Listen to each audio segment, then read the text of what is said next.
Boom, boom, boom, boom, boom, boom, boom, boom, boom. Bum, bum, bum, bum, bum, bum. Bum, bum, bum, bum, bum. Hey, everybody. Come on in here. It's me. And it's you. And between the 1,500 of us, we're going to have something called the simultaneous sip. If you would like to participate in the simultaneous... Man, I'm tired. I'm still in Las Vegas. It's possible I didn't get enough sleep last night, but I didn't want to miss coffee. So I got up early anyway. And if you are up and you've got a cup or a glass or a mug, a stein or a chalice or a tankard, some kind of thermos or maybe a flask, could be a vessel of any kind. Put your favorite liquid in it. I like coffee. And join me now for the unparalleled pleasure of the simultaneous sip.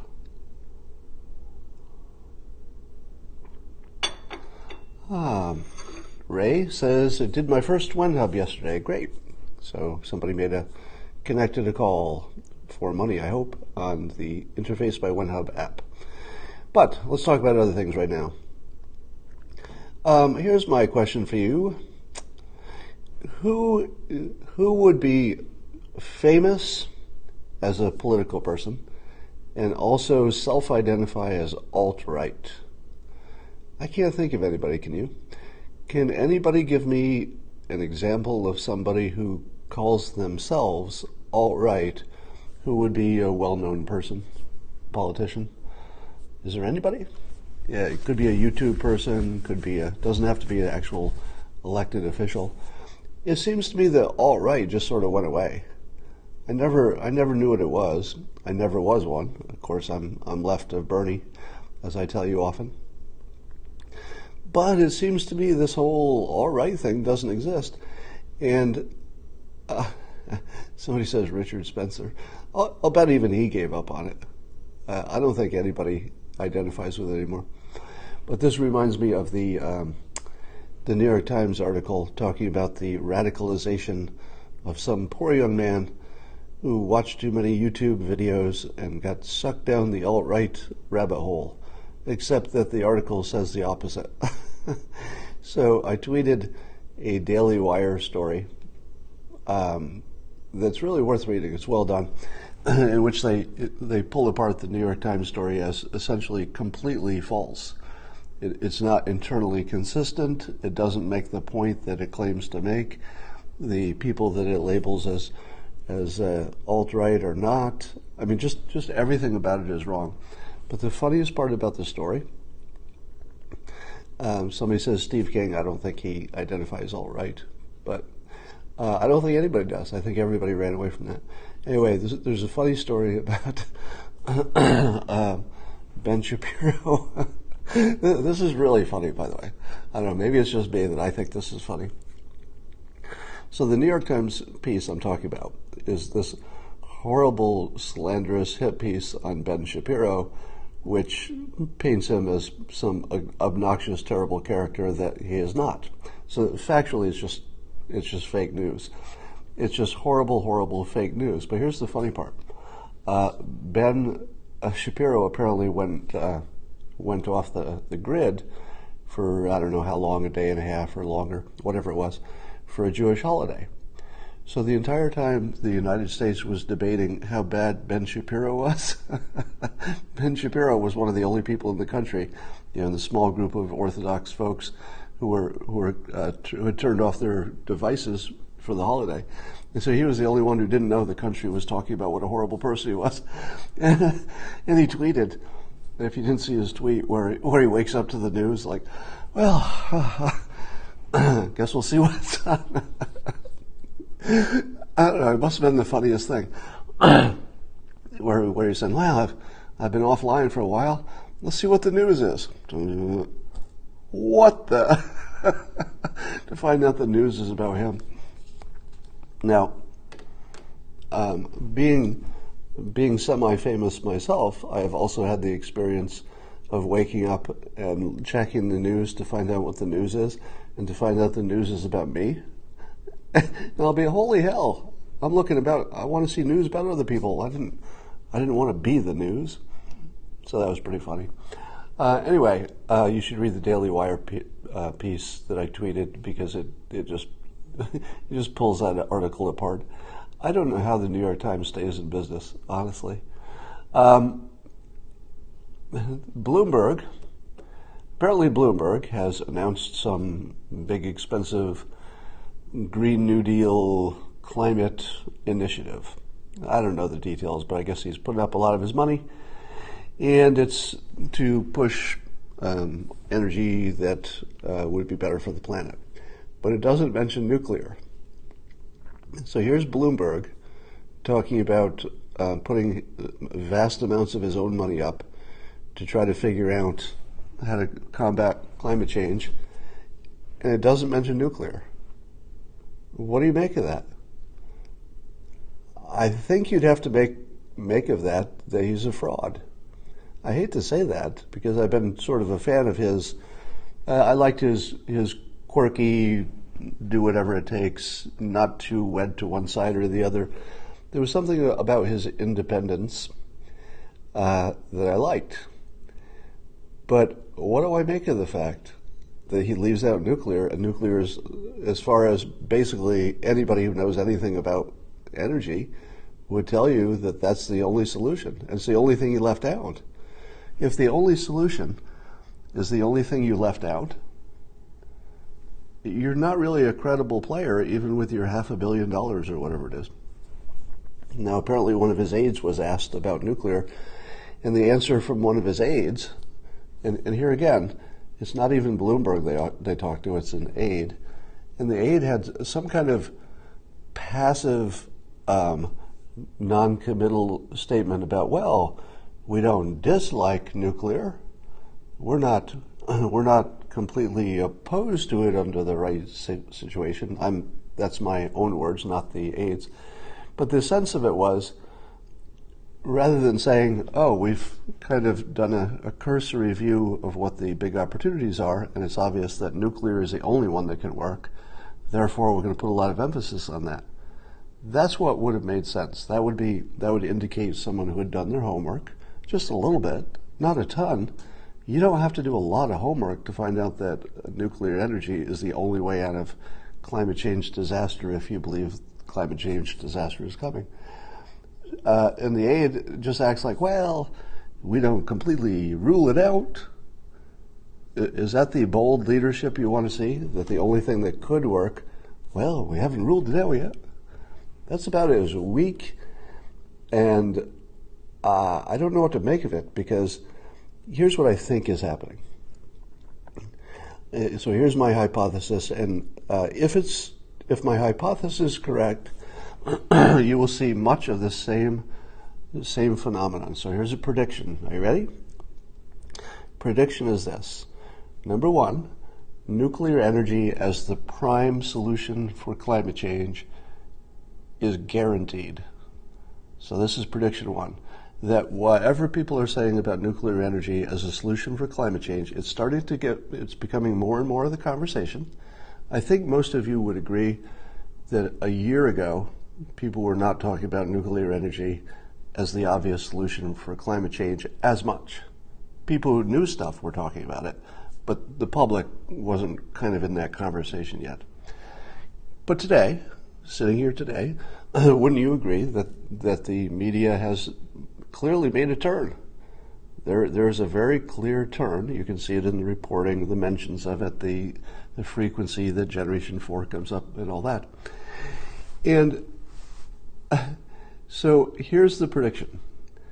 The people who are associated with the left and even the right are going to be in a condition where they know nuclear is the only thing they should be saying in terms of the primary solution, not the only thing we should do. Because it makes sense to do solar, it makes sense to do wind, and at least try to iterate them to their best versions, no matter what. So we should do all energy sources, but nuclear is the only one that's going to make a big difference. You're going to find that people can't say they support it because its reputation is so big and there are still so many people who would be against it, and you wouldn't want to get that wrong, that you're going to have this weird situation. So here's the prediction, where people will, instead of coming out in favor of it, will come out. Here's the prediction. People will start coming out not opposed to it. It's gonna look weird.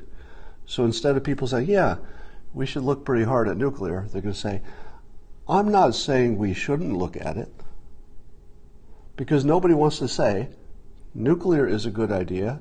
Why haven't we talked about it more? I'm putting it right in my plan. There is one and only one way to go. Nuclear is the only way we know of that could possibly make a difference at the scale we need in time. People can't say that because it would be such a big mental change from where they might have been even a year ago when they knew less about it, when they thought nuclear was dangerous before they learned that the technology has moved forward. So look for that. That's a prediction. Lots of people saying, I'm not saying we should not do it. And fewer people saying, oh yeah, we should go do nuclear. All right. Here's another one of my favorite stories of the day. Chris Alyssa on CNN. He's writing about the horrible, baseless speculation about Joe Biden's health. He mentions on Fox News Kennedy and Hannity as two people who have mentioned the speculation of the possibility of the potential of Joe Biden might not be as healthy as he needs to be to run for office. Now, of course, Alyssa did the callback to questions about Hillary Clinton's health. But here's the thing. Well, wasn't everybody right about Hillary Clinton's health? Was the public wrong about that? It seems to me that when she collapsed at the 9/11 ceremony, and then her health was apparently not good enough to campaign as much as she needed to, and it probably cost her the election. I count that as one of my most accurate predictions of all time, because I think I was probably in the top handful of people who said, I don't know about you, but she doesn't look healthy to me. So I said that a long time ago, before it became popular. And a lot of other people were saying it early as well. Mike Cernovich, for example. But I think we were right. Just because we don't know the full details of her health situation doesn't mean we weren't right, because it looked to me she didn't look like she had the stamina, and then she in fact demonstrated it by collapsing at a key point, she did in fact have allegedly had pneumonia. So we weren't wrong. Anyway, so that's the same speculation about Biden. Now, let me say, as clearly as I can, I personally don't see it. So I do not see any sense that there's some kind of a health illness situation in particular. What I do see, even from the video clips where you don't hear him talking so much, my impression, and I'm not saying this for effect, he looks like he's on his last legs. To me, he looks like a man who doesn't have much mental flexibility left. He looks like he's struggling to run clips of Best of Biden in his mind. I think he's beyond the point where he comes up with new ideas and puts them together in complicated ways and presents them. I think he's just running recordings at this point. So it's clips of things he said before that he can sort of still very well put them together in the order that turns into sentences. But the cracks are showing. And if you were to put Biden and Trump on stage at the same time, your contrast is going to be just deadly for Biden. Because Biden, if you see him all by himself, you can allow yourself the luxury of thinking, well, he's old, but he's still got it. It looks like he could give us a few more good innings of pitching, to use a baseball analogy. But you put him next to Trump, and Trump's energy, he looks like he'll never die. Trump looks like he's somehow, living on the blood of young children or something, because he doesn't look like he's even aging. He's not going to look even older at the end of his 4 years. So that's a deadly connection. But here's the funny part. If Chris Alyssa at CNN was concerned that the Fox News folks are starting to speculate about Biden's health, the worst thing he could do is write a big old article about how other people are speculating about Biden's health. Because you know what that makes you do? If you read an article that says you should not be speculating about Biden's health, it kind of makes you speculate about Biden's health. There's no way around that. So Hannity, this feels like more of a Hannity good play. I think just bringing it up causes the other side of the political world to complain about the fact it was brought up, which just brings it up again.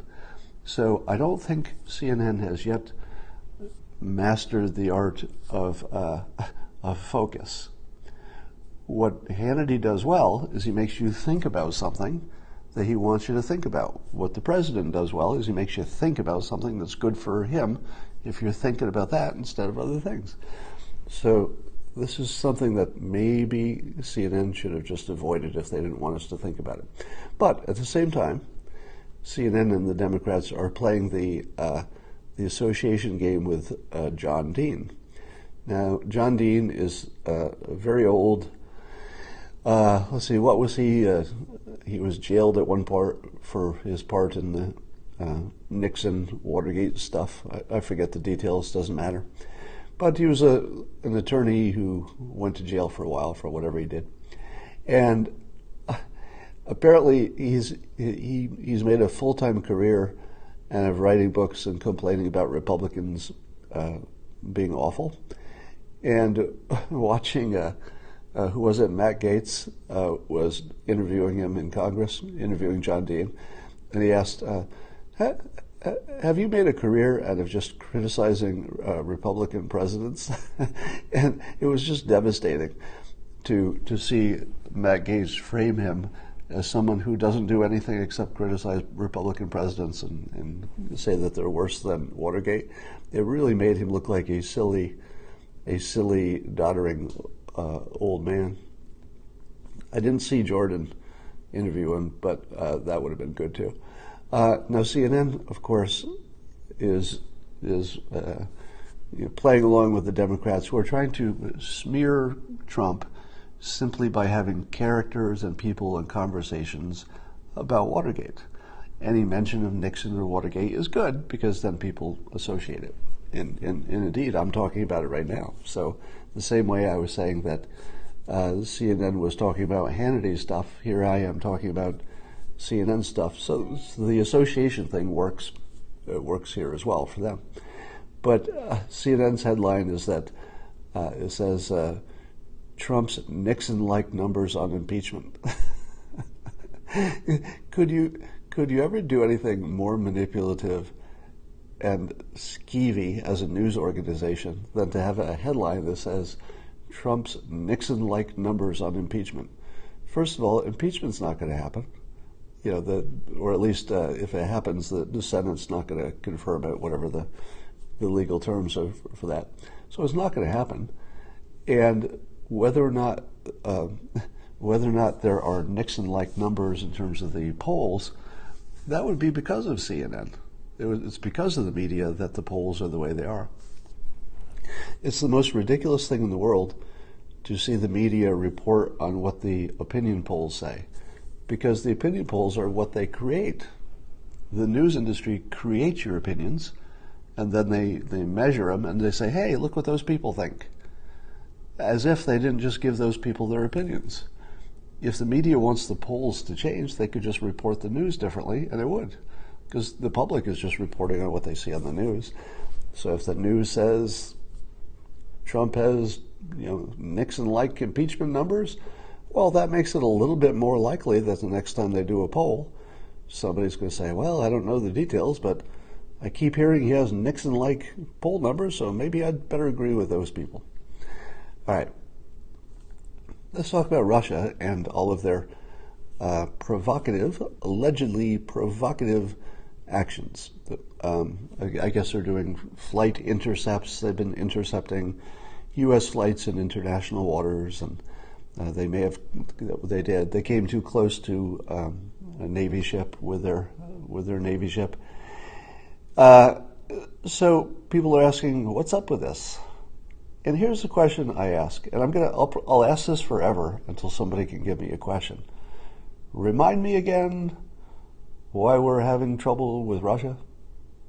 Can somebody explain to me a path by which Vladimir Putin is saying we'll do these things because we want to get to this place that's good for us, Russia, or even just good for Putin? Can somebody explain that? Because I feel like that used to exist. Back in the Cold War, you could imagine that both sides were trying to hit each other as hard as possible to weaken the other one so we could do all the things we're going to do.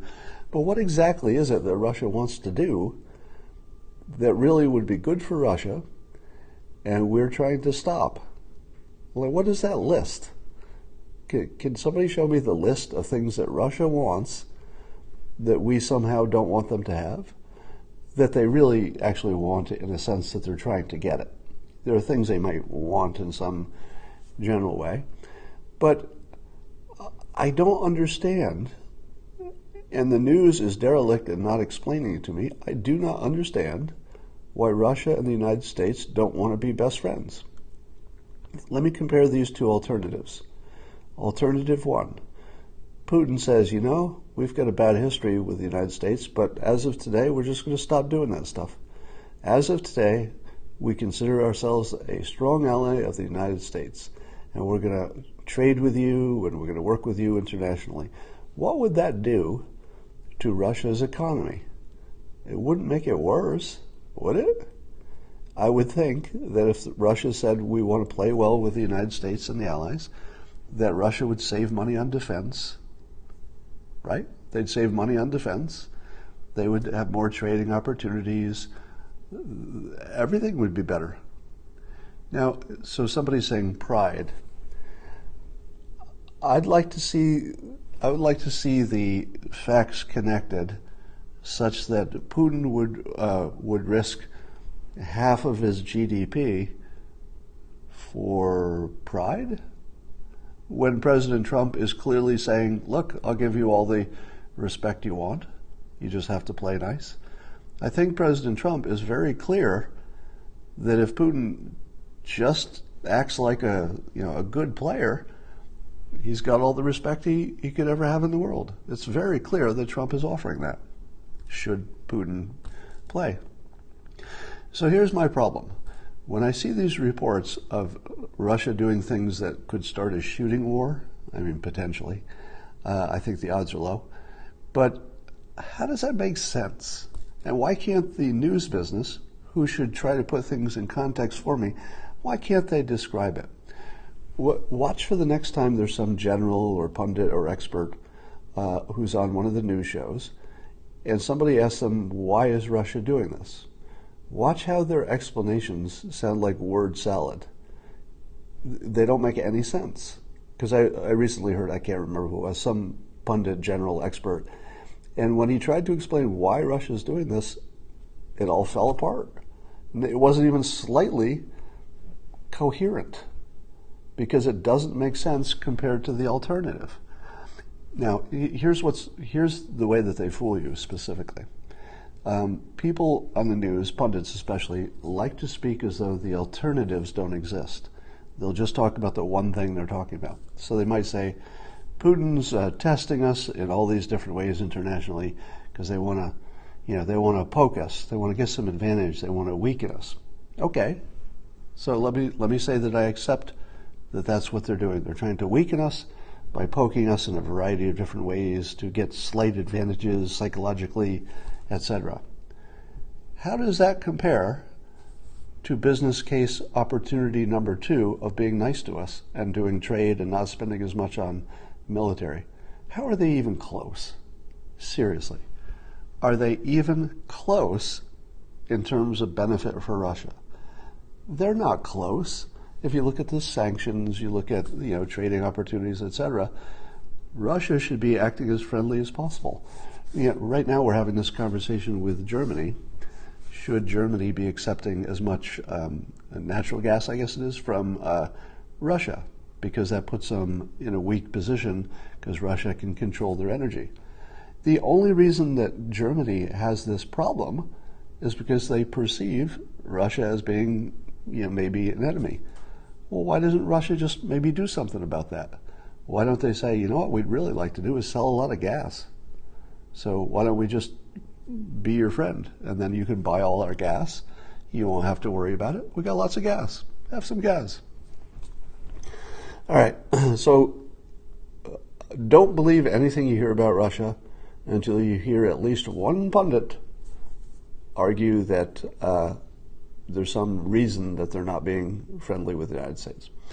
So somebody's prompted me to talk about the New York Times and other people are saying that the so-called Mexico tariff inspired deal is a fake because most of that stuff was agreed on before. I don't know. It seems to me that whether it was agreed on before or not, it wasn't happening. So that seems like an important distinction, right? If you're saying, hey, what Mexico agreed to, they had already agreed to back in March in these secret agreements, so there's nothing new here. But if you agreed to something in March, and we're having a conversation in June about maybe you should do the thing you agreed to do in March, I'm going to conclude that whatever you agreed to in March wasn't going to happen. Obviously, they needed a little bit of a push because they showed up within, 24 hours or something. They'd booked a flight to Washington to negotiate this thing. It's obvious to me that that the pressure made a difference. Now, of course, you can never compare what would have happened without pressure to what did happen with pressure. And this is, again, the trick that the media does. They give you the story without the comparison. You can't compare. Nobody in the world can say what would have happened under the other conditions. Nobody can say that because we didn't have that test. We didn't play out another reality under the other conditions. It never happened, so we can't compare it. All right. And somebody says in the comments, it's the difference between getting engaged versus actually getting married. Or maybe it's the difference between getting married and consummating the marriage. Let's talk about Bill Maher. He was actually next on my list. So Bill Maher is like the canary in the coal mine, in the sense that there are very few people in the world who you could trust would change their mind on a political topic.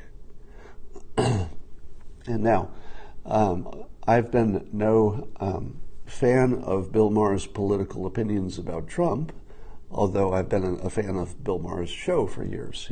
He puts on a good product. And I separate that from the political views. The product he produces every week is very good, and I've watched it for years. And I'm glad I was on his show. But he is one of the few people who is capable of saying, yesterday I thought X, but then, these new facts came out. Now I changed my mind to Y, and here's why. Very few people in the whole planet who are well known anyway can do that. He just happens to be one of them. Now, if you see him changing, it's a pretty big deal because it means that there's something out there that matters. Something out there that's big enough that would change somebody's mind. And one of the things that Bill Maher said when he was talking to Chris Cuomo, he was on, I guess, Chris Cuomo's show maybe last night. Bill Maher complained that the facts don't matter and that we can't even agree on basic facts. Now, do you remember when was the first time that Bill Maher heard facts don't matter? I suppose he's heard it lots of times, but that was my primary message when I was on his show. And in those simpler times, back in, was it 2016 or 15? I'm not sure. I think it was 2016. Back then, it was more of a controversial statement. So when I said clearly and unambiguously that people won't use the facts to make a decision, it seemed like sort of provocative thing to say, and now it's an ordinary thing to say, which I also predicted. I predicted it would go from a fringe thought that nobody is rational and nobody uses information to make decisions.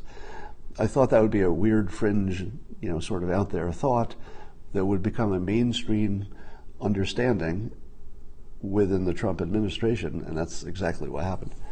So seeing that change is important because it means that Maher is understanding that the factual level has a modest effect on how people operate. And he acknowledged that he thinks people look at strength, and that if they see more strength out of Trump and less strength out of a competitor, the strength will dominate the decision, not the policies and the facts and the details, which I agree with. I think that largely that's true. But he also, Bill Maher also said that Hillary committed obstruction of justice with the destroying of the disks and the phones and stuff. And I thought, well, there you go. That's what I'm talking about. How many people are anti-Trump and will say in direct language, but it's also true that Hillary Clinton obstructed justice, and here's why. Well, he might be the only person in the world, as far as I know. Can you think of one other person who holds both of those opinions? Right? Well, who's famous, I guess. Yeah, a lot of you hold those opinions, but among famous people, it's a rare opinion. So I would keep an eye on Bill Maher, because it feels like he's at something like a turning point where he's understanding that his viewpoints on Trump have been largely a hate-based opinion, and that the facts are not lining up with where the earlier, let's say, hate-based opinions of Trump, because he does make people hate him. For every person who loves him, there's going to be at least one person who says, I like him less. So I think Bill is turning, and I would give him, I hope we all give him the room to do that, because I think a lot of people are going to turn when Trump gets reelected. Now, as I've said before, I believe that the Democrats have given up on 2020. I think that they know that they're not going to win 2020, or they think it's a low chance. They'll still try if it's easy, but I think they know there's a low chance of anybody beating Trump with this economy, etc., and especially with the candidates they have. So I just don't know that you're going to see much energy for Biden or anybody else. Although I would be surprised if Biden gets it all the way to the nomination. So I would say it would be unlikely for Biden to be the final one. All right. Somebody said, talk about Andrew Yang. Yes, I will. Andrew Yang is interesting. He is interesting. Now, he did say something, so full disclosure, he did make some comments that seemed racist to me. And I don't know how to define them any other way, but he's made some gross generalizations about white people wanting to target maybe Asians because Asians are overrepresented in college, for example, and having more success than other people, and that might make people resentful and want to dislike them. And that feels like a fundamental misunderstanding. Maybe somebody can help me here, because this is just an opinion, it's not a fact-based thing, but it feels to me that the average conservative is pretty happy when anybody works hard, goes to school, follows the law, and is successful. Have you ever met a conservative who had a bad opinion about somebody of any race, any gender, any ethnicity? Have you ever seen a conservative who thought less of somebody who followed all the rules, stuck to the Constitution, stayed out of trouble, studied hard, got a job, and succeeded? Maybe. I've often thought that I wanted to teach a class on what I call black strategy. I'm sure I'll get in trouble for even talking about this, which is why I haven't done it yet. And the idea is this. that if you're black in America and you want to succeed, most of the rules of success are exactly the same for everybody. So 90% is all the same. Work hard, stay out of trouble, don't get pregnant, don't get anybody pregnant. So there's a lot of basic stuff that's true for everybody. But there's some special things that I think the black population has a blind spot for, because everybody has a blind spot for how other groups think. So, everybody has a blind spot for how a different ethnic group thinks, the other gender thinks. We all have our own blind spots. But it's worse if you're black in America, because your blind spot is about white people, and white people have control of a lot of the jobs and opportunities. So misunderstanding what white people care about is a big problem strategically, because it makes your strategy less effective, because you're trying to influence people to give you jobs and opportunities, to buy your products, that sort of thing. You're trying to influence a group that you have a blind spot about. And I've often thought, well, what if I just taught a class or wrote a book or something to teach people who have that blind spot how to get past the blind spot, not by really understanding how other people think exactly, but at least have it explained to you so you can navigate it better. For example, if you thought that you were going to apply for a job at a company where you were worried there was a bunch of white people who worked there and that they might be bigots, what would be your best strategy? Let's say you thought it was a bunch of conservatives. You walked in and the office TV was tuned to Fox News. All right, you're an African American man. You walk in, you're like, oh, shoot, I want to work here, but man, how do I convince all these conservatives? Well, I'll tell you how. You walk in and you mention your church. Mention your church. And if you don't belong to a church, join one. Assuming that that's compatible with your beliefs. Join a church and talk about it. Wear a nice suit. Here's another idea. So the first thing is, if you think you're talking to your classic, white older male conservative, or older female, or just female, it doesn't matter what your age is. If you think you're talking to a conservative, mention your church. You don't have to rub it in anybody's face. Just mention it. You're immediately on the same page. The glass ceiling just fell apart, right? So you're worried about, like, if I'm black, I can't get past that ceiling. Mention your church to a conservative. Yeah, I spend a lot of time, I work with my church. Bam. The ceiling just evaporates, right? Now, if you're black and you don't know that just mentioning your church to some conservative is enough to completely shatter all of the boundaries, here's another one. Mention your love of the Constitution. I mean, I don't know how you work it into the conversation, but you could probably find a way. Mention your love of the Constitution. You don't even have to agree on how it's interpreted. But conservatives want somebody who's going to play by the same set of rules. Well, the Constitution is the set of rules everybody likes. Mention it. And let me give you the greatest suggestion. This is so powerful that I almost am afraid to mention it. Like, it's so powerful as an influencer, and I don't know if the black community completely understands this about your typical conservative white person. If you do a favor for the typical conservative white person, they will be almost obsessed with paying back the favor. You can control somebody's behavior almost entirely by being nicer to them and more generous than the situation called for. Now, if you don't understand that about adult white conservatives, how would you deal with them? Right? It's a simple formula. Now, why is it that I, as a typical white person, could go into an interview with another typical white person and have a good result? Is it because I'm white? Well, that's a little bit of it. I'm sure that helps, right? People are always more comfortable with whoever's most like them. But on top of that, I would know And I do this routinely. And by the way, people do this routinely with me. And it works very well. They will simply offer me something that I didn't ask for, something that really had value.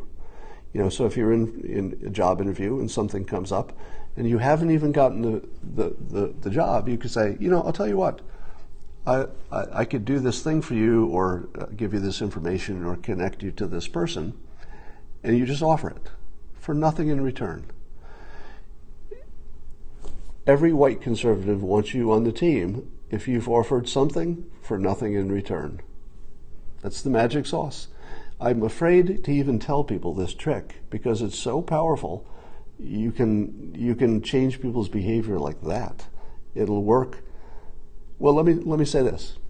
If you do this with somebody and it doesn't work, like they don't respond to it, you don't want to work with that person anyway because they don't get it. So it either works and you've joined a good team because people understand reciprocity, or it doesn't work and you don't want to join that team anyway. You don't want to be in a team with somebody who doesn't even know how reciprocity works. It's magic. All right, so strategy, I'd love to teach a class on it. Somebody's asking for similar tricks for liberals. I'll have to think about that. All right. I love the story about Alyssa Milano. Reportedly, I waited a while because I wasn't sure this was real news, but enough people are talking about it, I think it might be real. And that is that actress and activist Alyssa Milano convinced the Biden campaign by contacting them personally to change Biden's views on the Hyde Amendment, I guess, an abortion question. And so people are saying, my God, this candidate Biden is so weak that some actress calls him and he changes his mind. I think we're seeing this all wrong. I've been saying for a while that social media is essentially the government now, because social media tells us what to think, and then what we think gets translated into the news, and it gets translated into polls, and it gets translated into political action. But the government is no longer people who went to got elected and sat in rooms in Washington and worked things out and then told the people what they decided and tried to get their buy-in. That was the old model. Now opinions are created on the internet, and they're assigned to people. And the media and the internet are sort of working together. And then the politicians sort of have to do what the public is forcing them to do. So social media is the real power, and the people who are most influential on social media are the biggest power within the biggest power. Within that category, we have Alyssa Milano. She's used the internet and social media to perfection. So I know you're going to want me to dump on her because you don't agree with her opinions. But I'm just going to separate from the opinions and tell you this. If you're still complaining that Alyssa Milano is just an actress and she should butt out of it, you're way off base. Alyssa Milano has changed. She's changed her power, I guess. So she is no longer Alyssa Milano, just the actor or actress. She is an activist. She is successful. She is powerful. She is influential. She's the real deal. You want to dislike her because you don't like her opinions on stuff, and I get that, and you're welcome to that. But she is effective. She is sincere. She's putting in the time. She's putting in the energy. You don't want to underestimate her because apparently she just changed a major political platform piece. That wasn't a coincidence. It's not a coincidence that she's developed this much influence. She worked for it. She did it the hard way. She took the risk. She took the arrows. Think of the pain. Think how much abuse Alyssa Milano has put up with over her public opinions. Gargantuan. I mean, more than most people, certainly. So I would say that independent from her opinions on politics, and I stay out of the abortion stuff especially, I would say that her participation is in the best tradition of America. I would say she's a patriot. You hate that, right? You can disagree with her completely, but she's a patriot. She's working the system. She's involved. She's trying to make a difference. She's trying to make the world a better place. She's capturing our attention, and she, in fact, moved the needle. I don't know. I have to respect that, even if I might disagree on some topics. Now, keep in mind that, at least with the abortion topic, she picked a topic which she can understand. So she's not saying, if Alyssa Milano were out being active about, let's say, TPP or the trade negotiations with China, I'm not sure I would have the same feeling. But I don't think she is she? I don't see Alyssa Milano leaving the field of topics where you really can understand them. You can understand guns, you can understand abortion. There are a lot of things you can understand. Climate change is a hybrid because of the skepticism and the complexity of it. But anyway, I give her A+ for being a good American, even if she's persuading in a way you don't like. Is the Hyde Amendment something men can weigh in on? I'm not interested in that question. let me restate my opinion on the whole abortion thing. That no matter what the laws are, half the country is going to be mad and say it's an abomination, like a serious abomination, no matter what the law is, if it goes left or if it goes right. So the best you can do is have a law that people are willing to put up with, even if they're on the losing side, the side that didn't get the things they want. So you need to make them happy to have a stable society. It's not good enough to make the people happy who got what they want. And the only way to do that is to make sure that the people who are involved in the decision are the people with the highest credibility.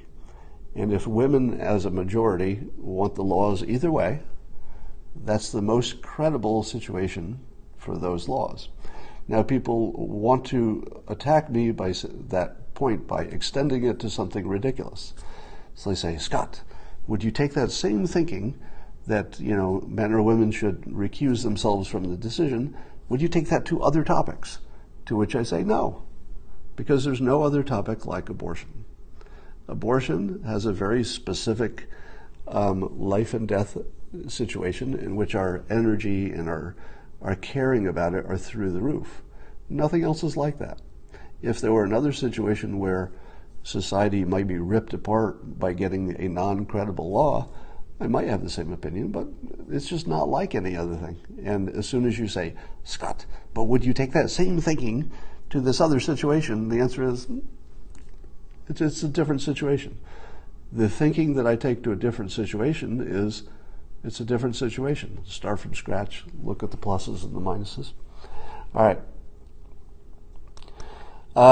Yeah, everybody wants to win on abortion by words. The people you should not pay attention to on the topic of abortion are the ones who are trying to win by definitions. So if somebody will say, well, I define it as a life, therefore I define it as murder. That's not a reason. Those are just the definitions you put on words. Somebody else says, I define it as not alive, and therefore I define it as not murder.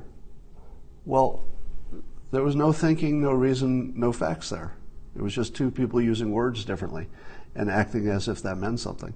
So abortion is largely a fake debate in the sense that people are trying to win it with words instead of win it with reason, which is not to say, and I've said this before, that the moral argument is squarely on the conservative side.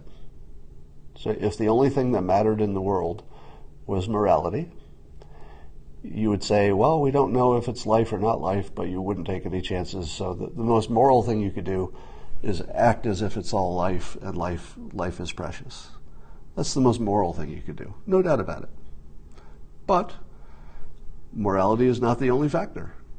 There are other factors and other considerations, and one of them is who gets to make the decision, and what are the economic and other consequences of all this, social consequences.